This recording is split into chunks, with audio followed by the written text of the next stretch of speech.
Hi, I'm Jeremy, the Zoo Nerd, coming to you live from my backyard in Los Angeles, California.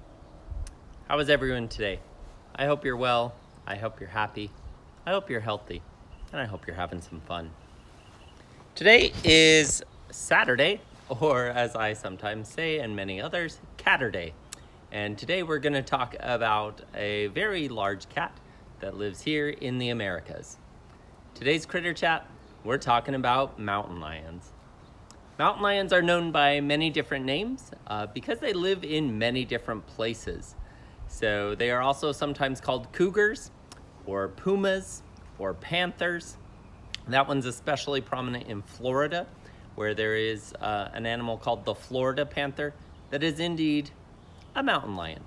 There's just not mountains in Florida, so they call it something different. But they are all the same cat. They range over a huge amount of territory in the Americas. With the exception of humans, they have the largest range of any terrestrial, ground-dwelling mammal in the Western Hemisphere, so in the Americas. Mountain lions, cougars, pumas, panthers, whichever you want to call them, range all the way from northern British Columbia in Canada, all the way through the western part of the United States, Mexico, Central America, and throughout much of South America, all the way down into Argentina. Over that huge range, they live in a wide variety of habitats or different types of ecosystems.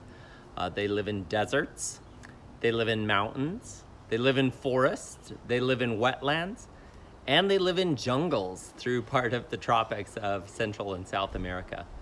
And they're highly adapted to live in all of those places, and depending on where they live, also depends a lot on what they eat. In general, they look pretty much the same across their range. Cats in warmer places are going to be a bit smaller, and the ones that are in like really hot places or very humid places tend to also be a little more reddish brown in color, while the ones that live in more cold places tend to be a little more silver or gray in color.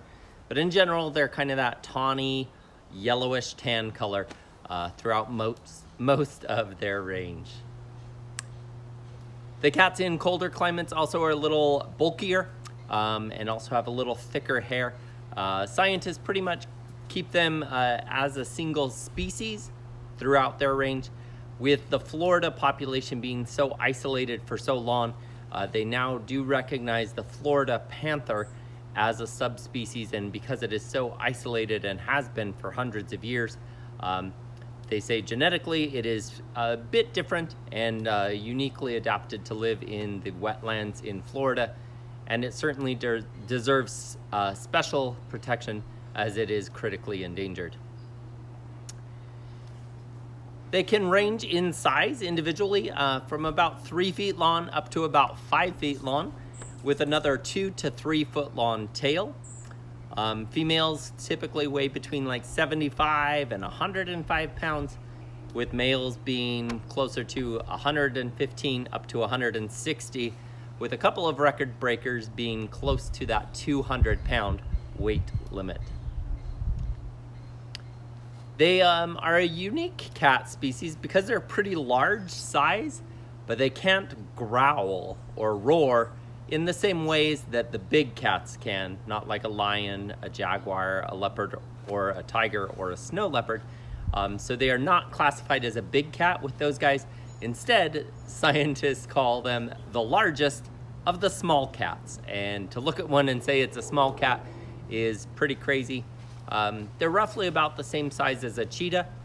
Cheetahs tend to be a little taller, but a little lighter weight. But both of those cats are pretty big, small cats, according to science. They also have a very flexible spine or backbone, like a cheetah does. And that really helps them in their habitat as they are very able to maneuver through some interesting terrain, and it really helps them in their climbing and jumping abilities. They have documented cougars or mountain lions being able to jump from the ground into a tree 18 feet in a single bound all the way up. That's possible because their longer legs their hind legs are longer and very muscular, very strong, and gives them really like a springing action as they're able to jump. They can often jump things like a fence very easily or a wall. People who live in places where mountain lions exist sometimes see them in their backyards or on security cameras and often wonder how are they getting in. Well, they can easily clear a fence or a wall that most people would have around their property. With mountain lions, they are crepuscular, so that means that they are more a morning and a late afternoon is their time that they're most active. In many places of their range, especially if they're in an area around people, they will become even more nocturnal. They typically do not like people. They will typically move away from people. They will typically know you are there way before you will know they are there, and they will very quietly move out of the way to avoid you. So in areas where they live with lots of people, they're more active at night.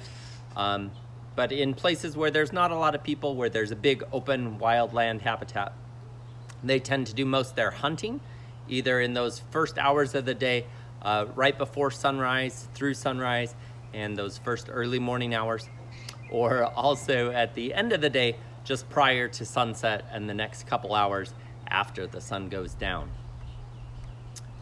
With that, they're able to hunt a wide variety of prey, and depending on where they live dictates a lot of what they'll eat, but they certainly are not specialists in hunting any one thing. They'll go after a wide variety of different things and are very skilled at eating a lot of different types of animals. Deer is kind of what they're most known for eating across most of their range. There's a deer species somewhere where any mountain lions live. Those deer are going to vary quite a bit in size depending on where they're living, with deer in like the Rocky Mountains and in Canada being quite large, and deer being in tropical settings in like southern Mexico being quite small. But the mountain lions are very adept at hunting a wide variety of things. They'll also go after things that kind of look like pigs and are sometimes called pigs, but are actually called peccaries. There will be a future episode about peccaries on Critter Chat, but that is also one of their main food sources. In desert environments and mountainous areas, they will often go after things like bighorn sheep. In some areas, I believe I talked about this in the bighorn sheep Critter Chat a couple weeks ago. One of the areas where they relocated a population in Arizona, the mountain lions in that area proved to be very problematic in eating the bighorn sheep that they were trying to get reestablished in an area where they had been wiped out by humans. They'll also go after a lot of smaller things like rabbits and squirrels, sometimes other small mammals like porcupines. There's documented cases of them eating the entire porcupine. And they say that somehow they do it safely without the quills causing them any sort of problem. In the tropical areas, they'll also go after a very large rodent called the capybara. We'll also be doing a Critter Chat about them sometime in the future. And also things like raccoons. Now, in some places, they'll go after littler things too, like squirrels, rats, even mice. They've even documented them eating insects. So depending on what's available and how willing they are to eat it, they'll eat just about anything that moves. They are excellent ambush predators. Typically, they will kind of spot their prey and wait in a hiding spot until their prey comes closer to them, and then they'll rush out very quickly, kind of tackle it, tip it over, and then grab it by the back of the neck to kind of kill it and then start eating it. After they kill something, they'll eat on it, they'll eat their fill, and then they'll typically bury it. Sometimes with leaves or branches. In cold places, they'll use snow, sometimes dirt, or they'll drag it into an area kind of under a fallen log, and then they'll come back for the next several days and eat on that same carcass if it's something big, and eat on it over the course of like a week or so. And that's kind of interesting because it has never really been documented that they'll steal food from other predators. Like if wolves or bears or something kill something and then leave, the mountain lions never really come in to clean that up or eat on it further. They really only go after the food that they themselves have hunted. They'll rarely try to take something from another animal or something that, you know, if a deer gets hit by a car, it's really rare that they would come and try to eat that deer. They have excellent eyesight. Science has determined that that is probably their most keen sense. They also have really good hearing, but they really rely mostly on their eyes to help them find food and to avoid danger. They're also very, very capable of moving very silently. Their paws are very large considering the rest of the size of the animal, and that kind of helps cushion or muffle the sound as they walk. And true with most cats, except the cheetah, their claws are retractable, so that also pulls in the part of their foot that would make some noise walking on rocks or logs. In their habitats, they typically have very large home ranges, and they don't necessarily defend a territory like something like lions do, where it's like, this is my space, stay out. They kind of wander through area that they're familiar with, and that is quite often overlapping other mountain lions nearby. Typically there would be like a female's territory here and another female's territory here and another female's territory here, and one male mountain lion's territory that overlaps all of those spaces. And he will often breed with each of those females that kind of overlap his range. They communicate with each other, although they're mostly solitary. They typically are only together if they're a breeding pair or a mom with her cubs. They communicate a lot through their sense of smell, even though their sense of smell is not known to be very great. It's still probably better than ours. We have terrible sense of smell compared to most other animals.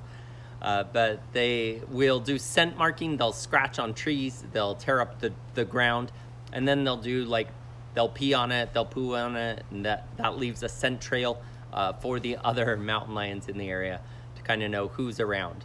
But they can also make a wide variety of different vocalizations.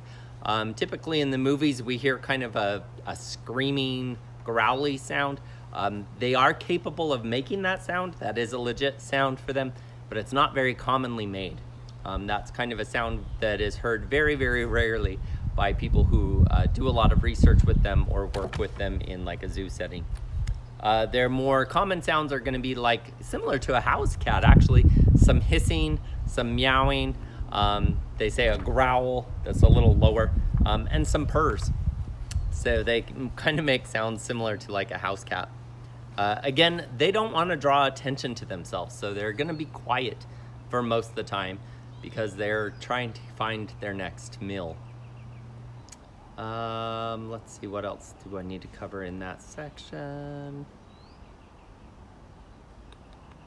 Oh, let's talk about babies. Baby mountain lions are some of the cutest of all the cats.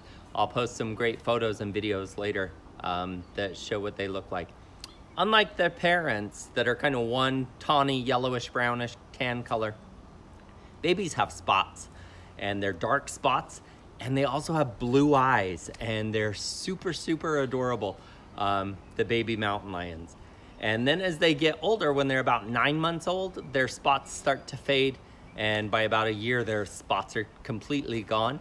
And then their eyes start to change color at about the year mark, and by about like 16 months, their eyes are yellow, and that's the color that they have as an adult. But super, super cute babies when they're born. Yeah, can't wait to share some photos and videos with you of them.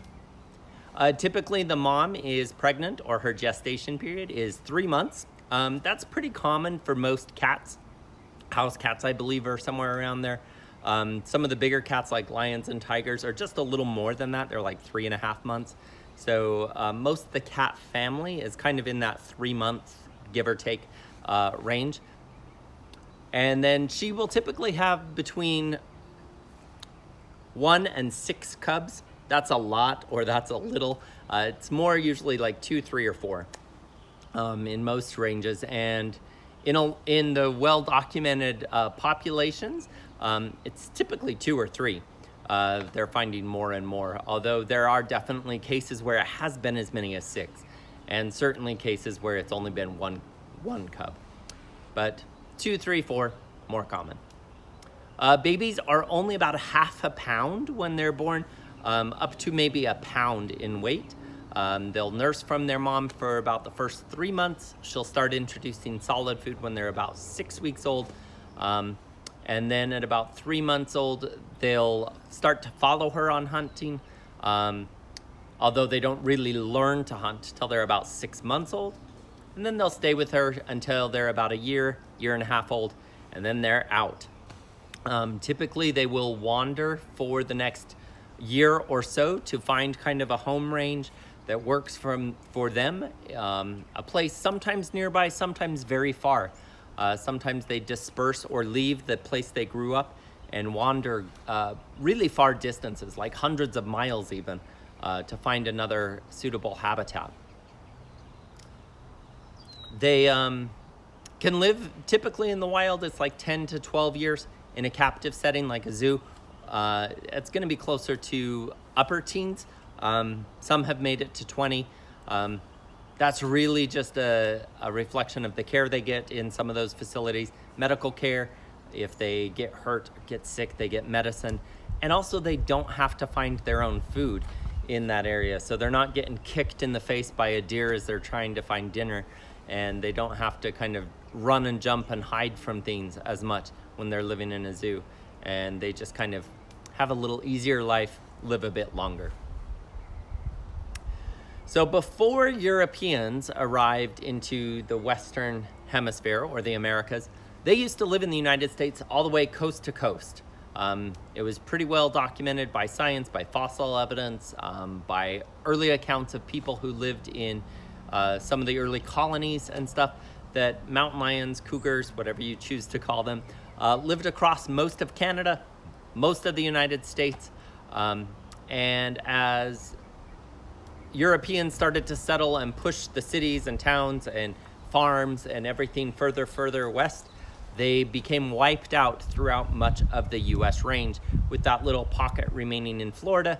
And then the others kind of have managed to survive throughout the Rocky Mountains and down into Texas.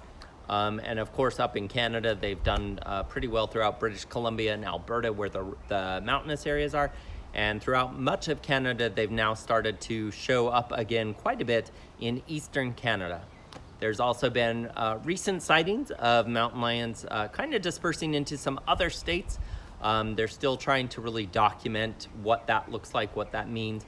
But they've shown up in like Arkansas and Missouri, and also kind of the northeastern states. So upstate New York, Vermont, New Hampshire, Maine, areas like that where they may be coming down from Canada. Also possibly like the Great Lakes region, Minnesota, Wisconsin, Michigan, where they're coming down from Canada. But they typically were one of the apex predators, top of the food chain throughout much of North America, with deer being most of their prey. And they are very important to that ecosystem to keep the deer population in check so that the deer don't become overpopulated. In many parts of the United States, deer have flourished and thrived with the loss of many of the predators, as we hunted and wiped out wolves throughout the lower 48 states and mountain lions throughout much of the eastern and Midwest states. The deer populations have exploded. In early days, that was kind of a happy thing for a lot of humans because they didn't have to worry about any of those predators eating their cows or goats or sheep. But then they could also go and hunt the deer. As cities have grown and farmers are more prevalent, they sometimes are now mad that the deer are eating people's yards or eating farmers' crops.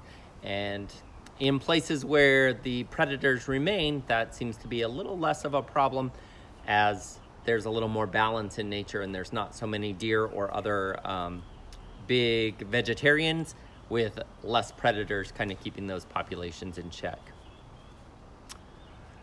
So the United States, in addition to just like that general getting rid of predators, there was actually a bounty cash money if you killed mountain lions.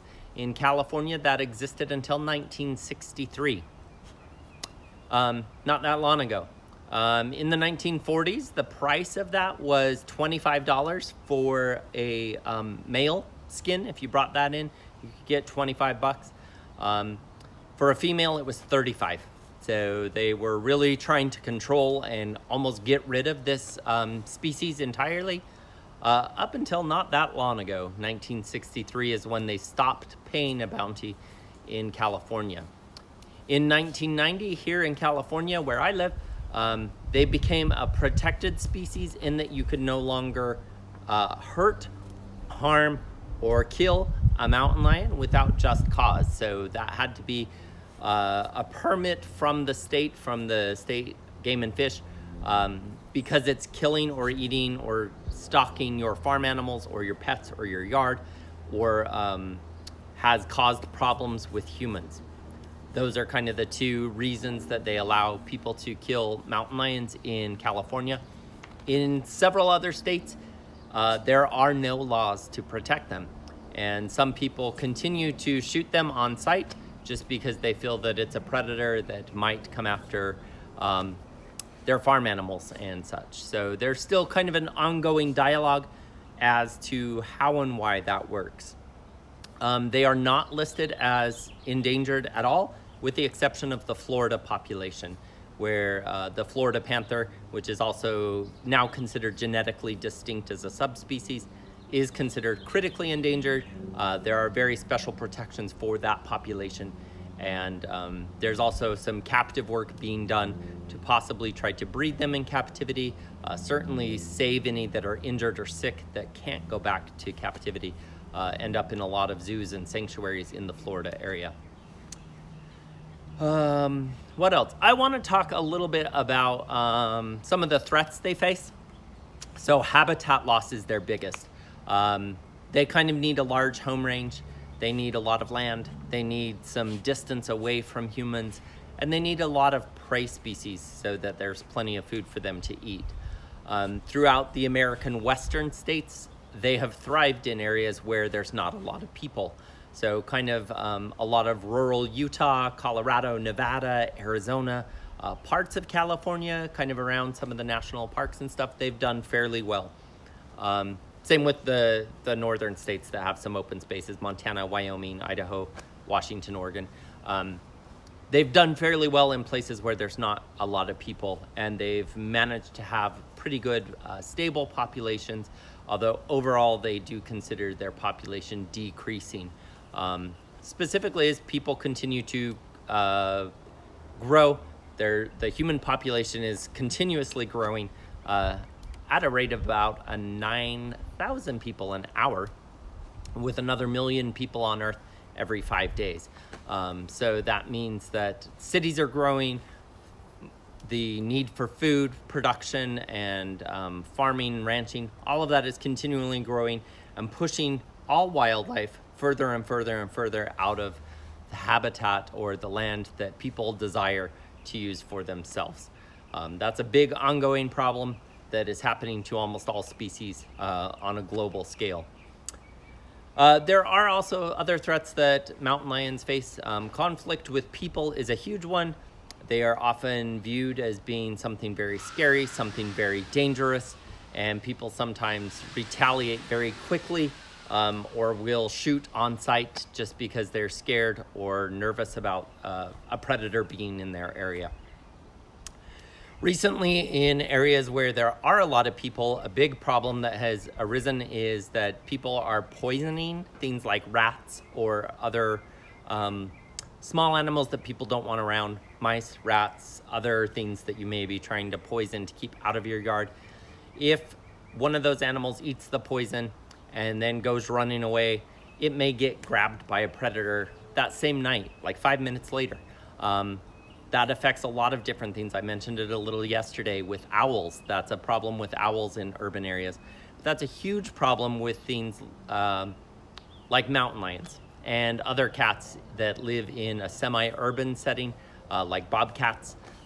Coyotes struggle from that. Raccoons often get into trouble with poisons. So many different animals that live in and around city areas, that's a big problem. If you currently live in an area where you are using poison to control pests like a mouse or rat population, I would encourage you to find other ways to do that. Poison continues to spread throughout the food chain and causes problems for a lot of different animals, not just the ones you're trying to get rid of or target. Also, car accidents have become a problem for many mountain lion populations. Specifically, I want to talk about here in Los Angeles. Los Angeles has the largest urban mountain lion population in the world. There are mountain lions right now within 10 miles of where I'm standing. How do I know this? Because one was filmed in a backyard about 3 miles from me 2 weeks ago. So they are around here in Los Angeles all the time. The mountain area that divides kind of where I live in Los Angeles from like Hollywood and downtown LA, those are called the Santa Monica Mountains. They run from the ocean inland. That's where the Hollywood sign is. And there are mountain lions that live in those hills. There is one very specific mountain lion that was photographed by a National Geographic photographer and was on the front page of National Geographic's December 2013 issue with the Hollywood sign behind him. He is known to scientists and researchers as P22. He is very well documented as being an urban mountain lion. He lives in an area here in Los Angeles called Griffith Park. Griffith Park is a good-sized park, and part of the mountain area around that is also a protected wilderness area, although it's a small home range. He's in between two of the busiest freeways in the world living in that park. He somehow crossed those freeways to get to where he is. He has not really tried to cross back to get back out of that space. So he has found a pretty good living in that area. They do not think that there is a female mountain lion in that same space. So to their knowledge, they don't think he has bred at all in the 7 years they've been documenting him in the Griffith Park area of Los Angeles. In 2016, he showed up at the Los Angeles Zoo. He showed up there several times, but specifically in 2016, he came into the zoo at night and he was looking for food. He was feeling hungry, and he helped himself to what he could find in the form of a koala. He jumped into the koala exhibit. He grabbed an elderly koala that was on the ground. They are sometimes more active during the nighttime. He picked her up. He jumped back out of the exhibit with her. Zookeepers the next day noticed she was missing. They started to look around. They found footprints of a mountain lion very near that exhibit, and a short while later they found what was left of her, which was one little paw and part of her skull. I'm not saying this to be sad or to be mean or anything like that. I just am saying this and sharing this because this is a threat to a lot of animals in our growing world scope of things. People are growing, people are moving into areas where wild animals live, and the wild animals are just trying to be wild animals and make a living. That occasionally includes eating things that they maybe normally wouldn't, like a koala in a zoo. Also pets. A lot of times people in and around the foothills in Los Angeles and other areas where there's healthy predator populations, pet cats, pet dogs, other small pets may go missing. And sometimes that is because they were outside late at night and got picked up as a food item by something else that was looking for something to eat. If you live in one of those areas, be very cautious, especially at night, with your pets. I have 2 dogs. I live about a mile away from the hills. Do I think that mountain lions come into my neighborhood? No, I don't. There's a freeway between me and them, so it's rare that they're crossing a freeway to get to where I am, and it's almost continual houses and neighborhoods and stores in between me and the mountains. But there are other predators around. I have seen and heard coyotes in my neighborhood. They are definitely around. Something that I try to do very, very well If my dog needs to go out and use the bathroom in the middle of the night, I turn on the lights first. And then I stay at the door and I watch where my dog goes. And if my dog steps into a shadow that I can't see, I call my dog back. I don't want there to be an unfortunate situation where my dog, who are pretty little, my dogs weigh about 25 pounds, but that could certainly be something that a bobcat, a coyote, could definitely try to take on as a food source. So if you have pets, if you live in an area near where predators may be cautious. On that note, you also need to be careful about yourselves. In areas in California, there have been attacks of mountain lions on people. It is pretty rare. In the United States, there are typically 4 attacks of a mountain lion on humans in a year, with one of those 4 usually ending in the person dying. They are a big predator. They have very sharp teeth. They have very sharp claws. If they are attacking a person, their intent is probably to try to eat you. You can try to fight back, but the biggest thing is to avoid being in that situation. If you are someone who enjoys going hiking or running in an area where there's known to be predators, like the hills around LA, don't go alone, especially early in the morning or late at night during those times when the light is a little lower and predators may be on the move. If you're gonna go out at that time, go with a friend, make some noise, play some music, do something that makes yourself less vulnerable.